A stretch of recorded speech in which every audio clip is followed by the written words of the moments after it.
Good morning, guys, gals, and your best pals. I'm back and I made another YouTube video. But today I wanted to do something other than just my makeup, which quite obviously I do have my makeup done.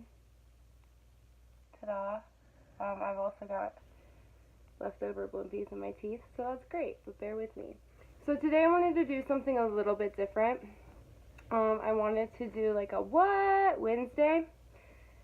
So that's what we're doing, and basically I decided to think of some things that totally blew my mind when I learned them and tell you guys about it.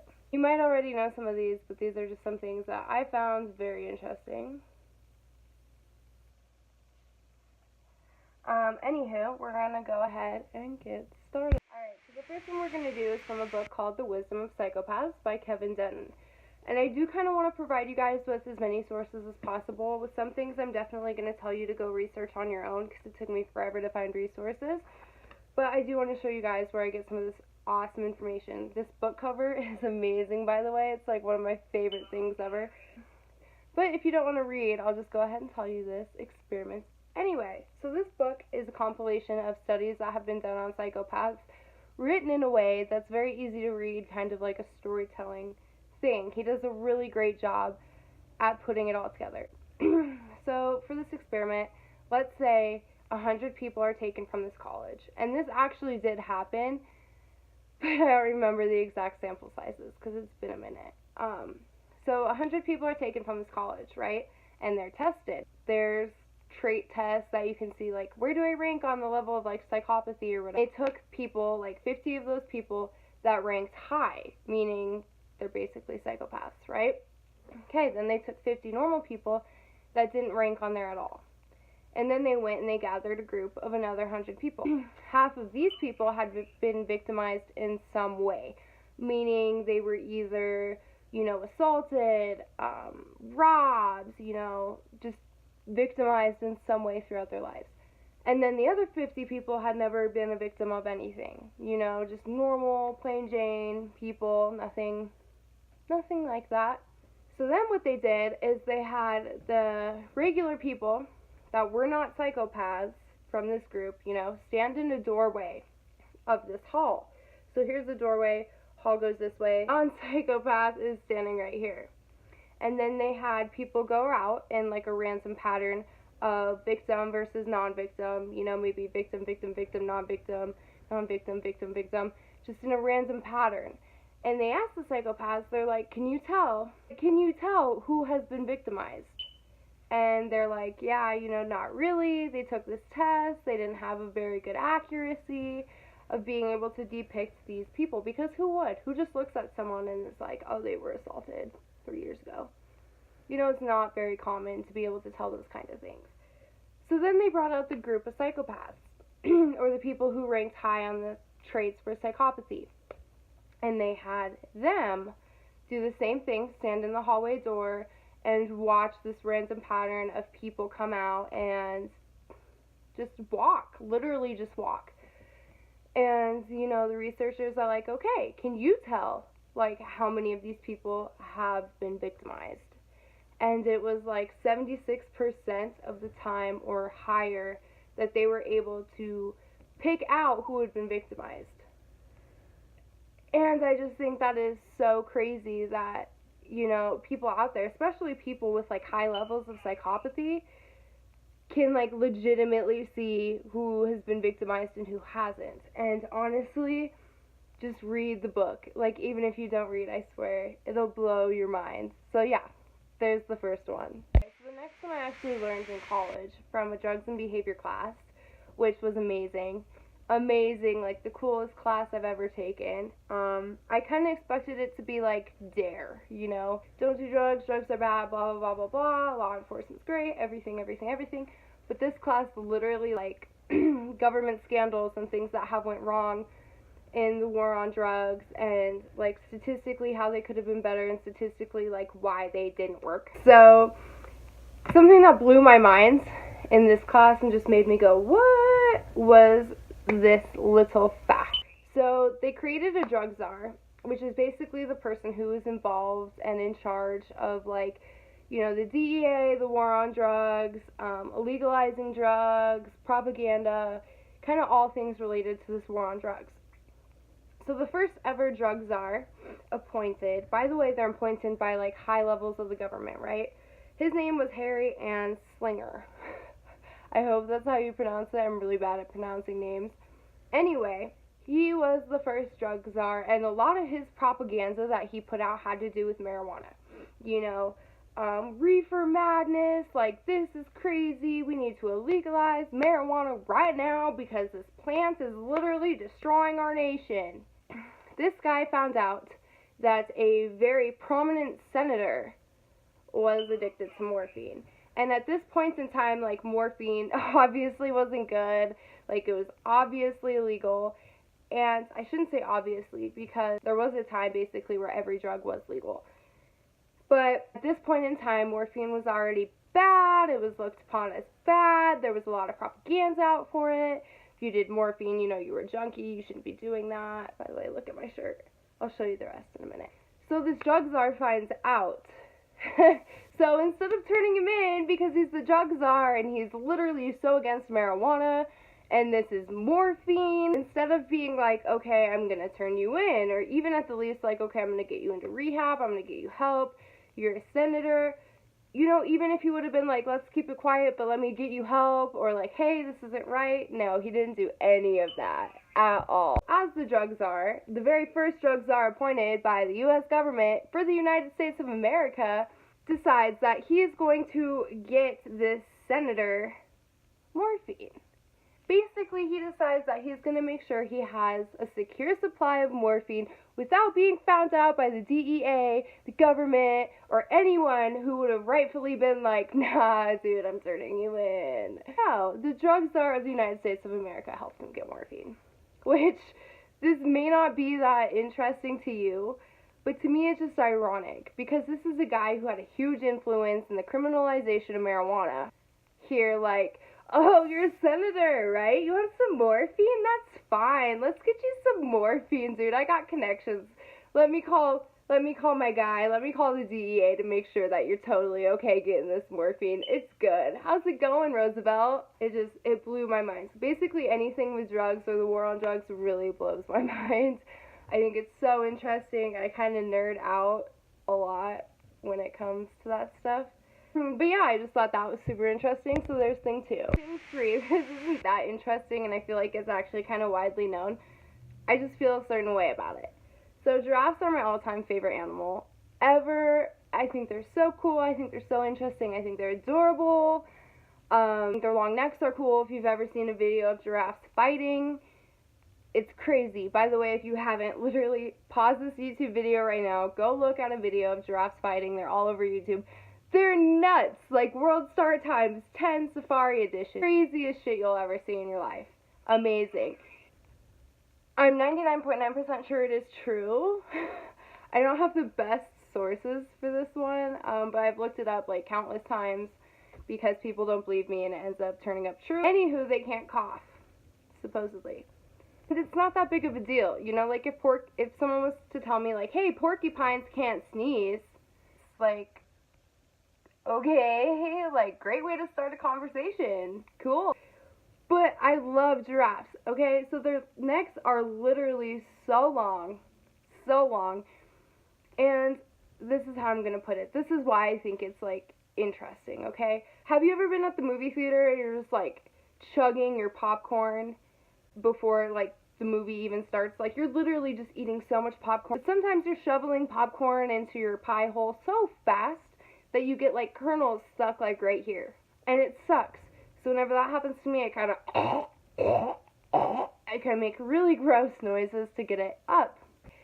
Anyhow, could you imagine being a giraffe and having, like, you know, leaves or bits of carrot or anything else stuck in your throat and you can't cough? Not only that, but when your throat is literally like 6 feet long, could you imagine having something stuck like 3 feet down into the middle and you cannot cough? Could you imagine that?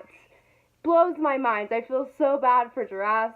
We should never feed them popcorn because could you imagine? Could you imagine a giraffe getting popcorn stuck in its throat, not being able to cough? Animal abuse. So For thing number 3, this is another thing I actually learned in college. I'm a psych major, by the way, so of course I think all this stuff's super interesting, even if you guys don't. Anyway, there was this story of a guy named Phineas Gage, and a lot of you guys might know this, but I want to just put this out there anyway, because I think it's really cool. So, Phineas Gage was basically, like, in construction. There was a work accident, like some type of explosion, something fell. I don't remember exactly what happened. It's not that important in this context. A pole goes through, like, the bottom of his jaw, through his brain, out his skull, right? Like, he literally had a pole, like, coming out both sides of his head. And they're like, oh my god, you know, this is crazy, you're probably gonna die. Because, like, who sees a dude with a pole through his head and is like, it's great, the chances of survival are really good for you? Nobody. With the pole in his head, goes to the hospital, everything checked out, and he is fine. Keep in mind, his whole, like, frontal lobe is basically almost completely freaking destroyed. His frontal lobe looks like probably mashed potatoes. Okay? He's messed up. But he's not messed up. He's fine, like, he doesn't have any gaps in his memory, he doesn't have any problems with learning, he hasn't acquired any learning disabilities, any physical disabilities. Basically, they're like, yeah, dude, you're okay to, like, go home, which is totally crazy, but yeah, you're okay to go home. Wait, before this incident, this guy was super happy-go-lucky, very relaxed, very chilled out, very funny, just a cool dude to be around, right? After the pole incident, okay, which he surprisingly didn't die from, which is astonishing, he was a douche. Like, he was so rude and so mean to people, like, no sense of humor, not funny at all, like, just rude. So, although, you know, he didn't die, his whole personality basically did die. I mean, his frontal lobe was just smushed. And I think the reason I think this is so crazy is because we totally feel like our personality is something that is just in us. It's something that we have kind of acquired and created over the years, and it's dear to us, and it's just something that's going to stick with us no matter what. But, you know, if you get your frontal lobe smashed, you don't even know who you'll be. That's what really freaks me out in a way. It's just nuts to me that he survived with nothing wrong with him, with a pole through his head, and he was okay. He just turned into a rude person. So, I mean, I don't know if you guys are going to think that's very interesting, but you can look it up, you can do more research. I think it's crazy, I think it's nuts. This one isn't a proven fact, but I think it's a very interesting tale. I learned this twice, kinda. Once while I was working at Starbucks as part of our training, and second of all, I also learned about it in my drugs and behavior classes because it relates to caffeine, which we did a chapter on in my drugs and behavior class. A lot of you might know this, a lot of you, especially if you are baristas, or just coffee fiends like me, or just have a useless amount of knowledge that's useless. Anyway, this is the story of Khalid, or Khalid, however you pronounce it, however it was supposed to be pronounced, I don't know, either or, and his goats. So this is basically a tale about the origin of coffee. No one really knows if it's true, but it's a widely known tale that I love, so I'm going to go ahead and tell you guys. So that Khalid was just hanging out on his land, and he noticed that his goats were literally, like, tweaking out, but, like, in a good way. They're running around, they're jumping, you know, if goats could full on smile, they're full on smiling, dancing, prancing, romancing, just, like, loving life, you know, kicking ass, taking names, doing a great job. And he's like, huh, like, I've never seen such energetic, like, crazy goats. What? So he kind of follows the goats, kind of stalks them a little bit, and realizes that they're eating these little berries. And of course, who doesn't want to eat the berries? Like, you see your goats being crazy and happy, and you're just like, I got fired today. Let's go eat the goats' berries. So that's what he does. He goes and he collects some berries, he tries cooking them, he tries doing all this stuff with them. Finally realizes that it's better if you make it into coffee. Grinds up the beans, he starts drinking the crap, and he feels amazing. If any of you guys are caffeine fiends like myself, you understand, like, how good coffee makes me feel. It doesn't really have an effect on my energy anymore. It just keeps me from slaughtering people, but either way, that's a pro, you know? So thank you, Caldy. Thank you to your goats. Like, I appreciate it. But I think it's super cute. I love goats and coffee, so that's one of my favorite stories. So there you go. And I'm actually going to link this under my YouTube description video, whatever, of a TED Talk that I have watched. Now, TED Talks, if you are not aware of them, are very amazing. There are some good things that I learned in college, and one of them was definitely TED Talks. There's TED Talks on everything. There's TED Talks on emotion. I watched one TED Talk where this girl grew up in a religious cult, like, you know, a Christian, but Christian to the point where it was not pretty. That one was really cool, too. Look up that one as well. But the one I want to talk about right now is about rats. Basically, this is like a live Jason Bourne thing going on right now in real life, and I think we should be paying more attention to it. Scientists have basically discovered how to alter the memories in rats. They were able to use like brainwaves and like lasers and whatnot to change how rats emotionally respond to their memories. So they would like zap the rat. Not enough to kill the rat, obviously, but enough to cause like a little bit of pain. You know, a little bit of pain to the point where it'd be noticed. And then they would go in, and they did this by tracking like their brainwaves, like a human. Like, you know, how if they take a brain scan, whatever, different colors will show up showing which parts of your brain are active and what those link to. Like, while you're dreaming, are you feeling happy? Are you feeling sad? Are you feeling excited? Are you nervous? Like, we can see that now. It's 2018? Oh my god. So they're recording these rats' brains, and they figured out how to, like, make the rats remember those times as being pleasant, as being cool. They literally got hurt, but these rats are over here thinking, like, yeah, dude, I just got zapped, and it was painful, but it was rad. It's great. Like, let's get VIP tickets to the laser show next time, my dude. So crazy. And I guess the reason I think that this is crazy isn't merely for the fact that, you know, rats have different memories now. Like, cool, good for the rats. Ah. No, it's like really seriously interesting to me because of how this technology can be used. It terrifies me to my core. So basically what this shows is that we now have the technology, or the technology budding, to totally change people's memories and their perspectives on them. Basically, if this ever got into the point where it could be used for humans, you could literally have someone get like an aggravated assault victim, and they could literally remember that memory pleasantly. And this one I saved for last, because I have a bunch of different theories on like what would happen, okay? For example, there's a lot of different ways you can look at this. For one, it could help in some ways. You know, if you take victims of something and they're just traumatized and have PTSD and everything else, you know, this could help them relieve some of those symptoms of PTSD, and it could help them with depression and anxiety, PTSD again, like I just said. It could be beneficial. If we give that benefit of like, hey, you know, you're no longer responding negatively to actual negative events that have happened in your life, what happens to that person's resiliency?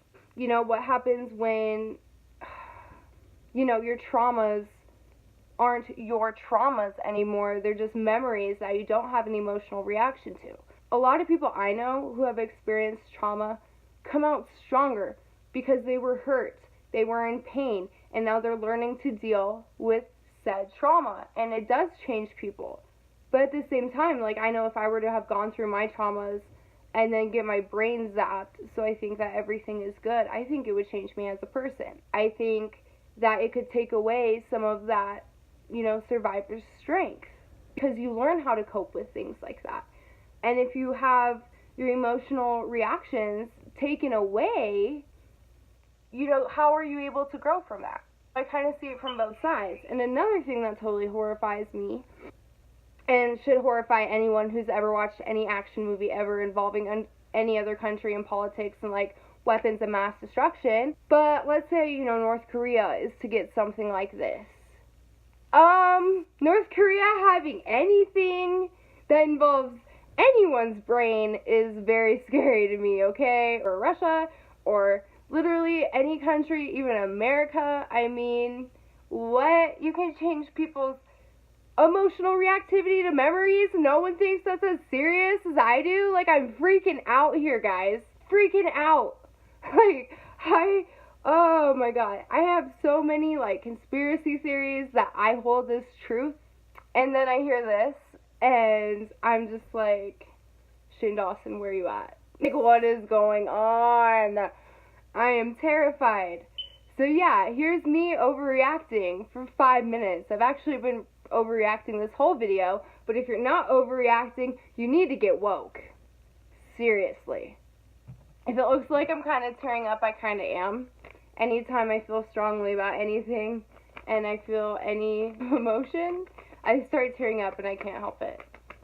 Like, if I'm scared, if I watch horror movies and I'm really scared, I just start bawling like it's the Titanic. It's great. Anywho, so basically all of that is over, but I thought when I did these videos, I would explain some, like, really great sources for information, and just stuff that I think is, but in, like, a media way. So, I wanted to do, like, a cool documentaries and cool shows segment, just to give you guys some information of the things that I watch, the things that I read, so if you really want to look into this stuff, you know, and be a really weird conspiracy theorist nerd that doesn't trust the government and is scared of everything, you can check these out. Hi, yeah, you're welcome. Okay, so if you don't remember, or you need to take a screenshot or anything, once again, here's the book by Kevin Dutton that is amazing! Get the book! Do it! If you listen to anyone's advice this week, please let it be mine and get this book. I got it on thriftbooks.com. By the way, if you don't have thrift books, get thrift books. Buy new and used. This was a used book, and it's perfect condition. I got it for like $3, like $1.50 for shipping. Get thrift books, my dude. I ordered like 6 books for one class on thrift books. It was like 90 bucks. Sounds expensive until you realize how much they are at the bookstore. So yeah, get thrift books. And then the next one is a TV show. I watch a lot of the ID channel. Way too much of the ID channel. I think that's a reason I actually have anxiety, is because of my addiction to true crime. Love true crime. And investigation discovery is everything to me. I can't afford cable. So when you can't afford cable, what do? You borrow Hulu and Netflix and Vudu from your friends and family. Thanks, Ellen. Ellen actually, like, is the reason I have Hulu. So shout out to Elbel.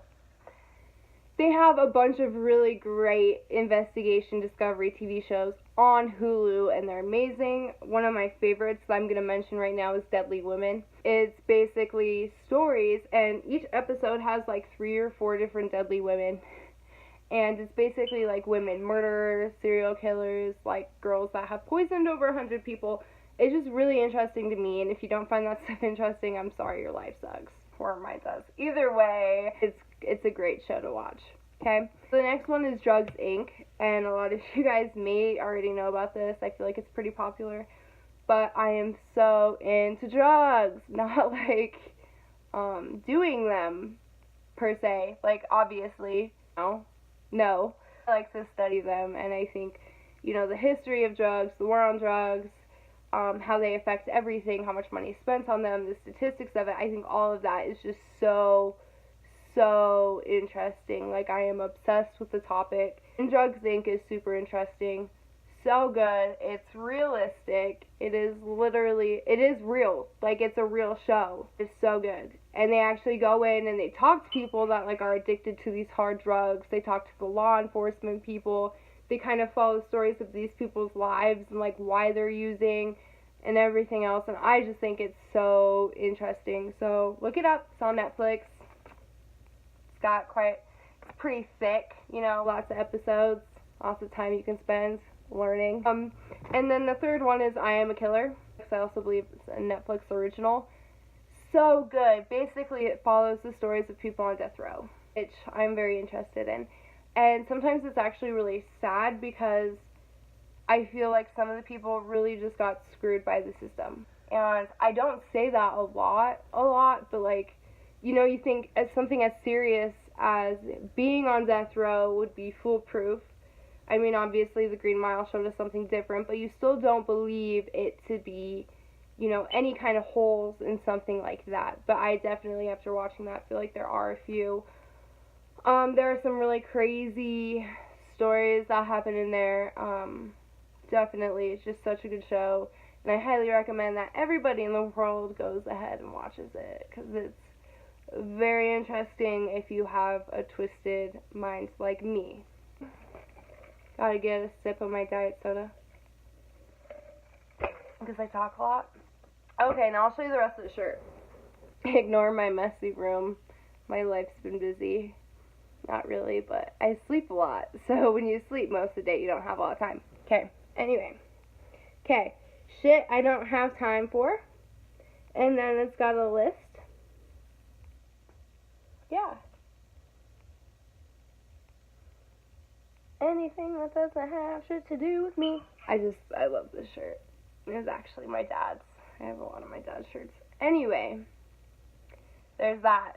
And I really hope you enjoyed my second video. If you want more stuff like this, let me know, and I might do a What Wednesday.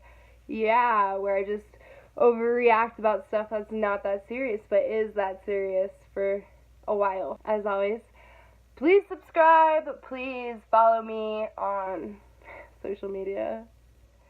Tell your friends, family, tell your goats and your giraffes that can't cough up popcorn kernels. So there it is. I hope y'all enjoyed this video. Have a wonderful Wednesday.